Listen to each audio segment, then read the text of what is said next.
Is this what your hair looks like when you get out of the shower? Is it short and curly and maybe wavy?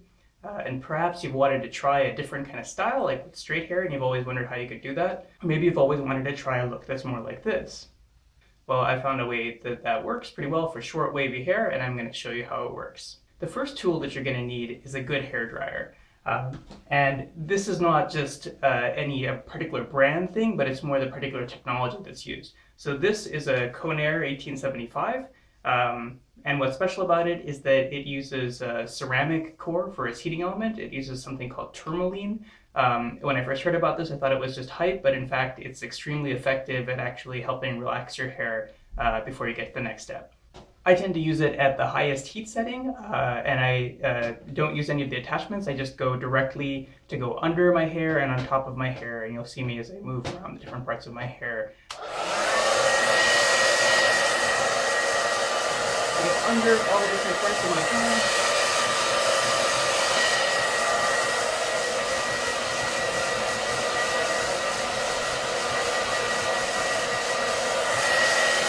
Now that my hair is thoroughly dried, you can see that it's definitely still got a lot of wave and curl to it, and I can kind of pat that down a little bit. But as you well know, if you have hair like this, is that if I just let it dry, it'll curl into this kind of swoosh kind of thing, and it'll all curl together and it'll look terrible. Unless that's the look you're going for, which is fine, but that's not what I want, and it may not be what you want. So your hair is dry now, and it's kind of relaxed, but the next step is to actually straighten it. Most of you probably know or have heard of such a thing as a straightening iron. I'm using the Remington Wet to Straight Hair, which works on wet or dry hair, though I'd recommend using it on dry for short hair. So the thing about these is if you've tried it before, it can be very challenging to use on short hair because these elements get extremely hot, and if you put it up right up to your scalp, it'll burn not only your scalp, but it'll burn your fingers. You're trying to hold the hair up. So not burning your scalp is a matter of holding the iron in the right place, but not burning your fingers is much tougher because your hair gets very hot when you're using this iron. So you might think that the extremely small irons are actually better, but in fact they're terrible. They're small, they don't heat up very much, and they just don't work very well. You want to use the big iron with at least 1-inch blades like this one, but the challenge is then how to use it. So that's where the next tool comes in, a pair of heat-resistant gloves. These are just gloves that I got from the local drugstore. They use nitrile so they don't melt, but leather gloves also work very well. You want them to be gloves that form-fit your hands, and these have a nice grip so I can actually grip my hair and the iron and manipulate those with the gloves on. The other thing I would recommend is getting a heat-proof bag. This one is by John Frieda, and it's very simple. Basically, the idea is that once you're done with the iron, you just put it inside here, which is great. Not only if you're traveling, but even at home, these blades get very hot. You don't want to damage your countertop or your sink or something like that. So it's always good to use the heat-proof bag. Put the iron in the heat-proof bag when you're done. So let's plug in the iron and get started.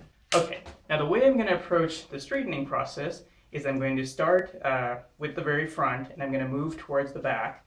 And I'm going to go through multiple passes over each part and kind of overlapping. And you'll kind of see what happens as we start, and then you can kind of go from there. I mean, everybody's hair is a little bit different, so your process will be different from mine. So you want to take a nice slow passage up because you have to heat all the hair that's in there.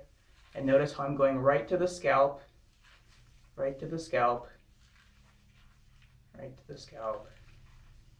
And keep doing this.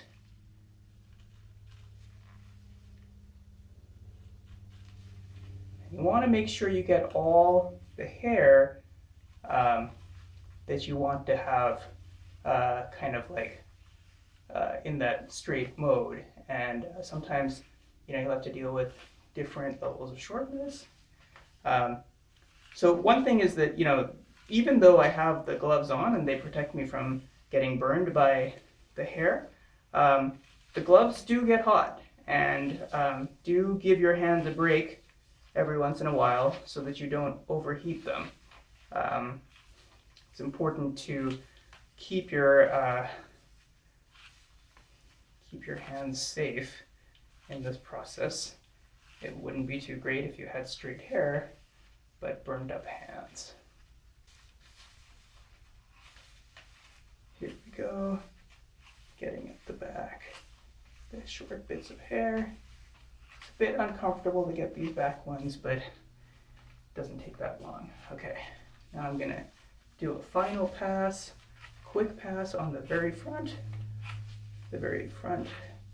set of hair here, and that's it. Okay, so now we've got the hair pretty straight, and the next part of the process is styling. And I kind of like it how it is right now, but the thing is it's not going to stay like this because my hair is naturally wavy or a bit curly. So depending on what kind of thing you want, there's lots of different options for products. I'm going to start with a layer of this stuff, which is Label M's matte paste. It's a fantastic product. You need a very, very tiny bit, like smaller than a pea-sized portion. It just adds a bit of roughness. You really have to, it's very, very sticky. You need to really smooth it out in your hands and just kind of rub it through the top of your hair. And you start getting some good texture into the overall look. Again, this depends on what you're trying to do with your hair.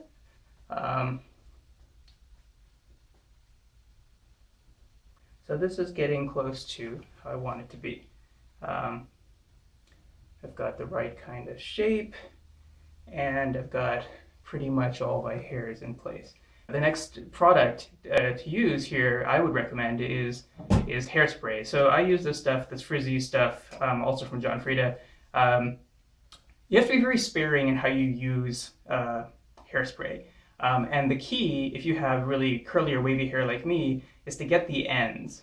And this takes a little bit of practice, but what you want to do is you want to close your eyes and be able to make sure the spray at least hits the ends. As well as the rest of your style that you want to preserve. But this is really important to keeping it straight and not getting the ends to curl during the day. So here we go.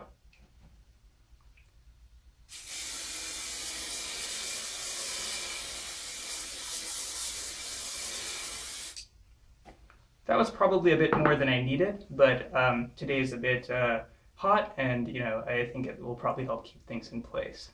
So I'm going to let that dry for a minute and then let you see what it looks like when it dries.